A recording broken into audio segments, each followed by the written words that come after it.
ভোক্তাদের সেবা নিশ্চিত করতে বর্তমান ভোক্তা অধিকার সংরক্ষণ আইন সংস্কারের প্রয়োজন রয়েছে, এমন মন্তব্য করেছেন জাতীয় ভোক্তা অধিকার সংরক্ষণ অধিদপ্তরের মহাপরিচালক মোহাম্মদ আলিম আক্তার খান। বৃহস্পতিবার দুপুরে সিলেটের আলমপুরে বিভাগীয় কমিশনার ভবনে ভোক্তা অধিকার আইন শীর্ষক এক সেমিনারে প্রধান অতিথির বক্তব্যে তিনি একথা বলেন। সেমিনারে সভাপতিত্ব করেন সিলেট বিভাগীয় কমিশনার খান মোহাম্মদ রেজাউন নবী।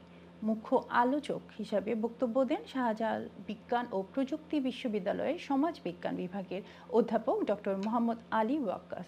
সেমিনারে বক্তারা ভোক্তাদের অধিকারের সুরক্ষা, সচেতনতা বৃদ্ধি ও কার্যকর আইন প্রয়োগের উপর গুরুত্ব আরোপ করেন।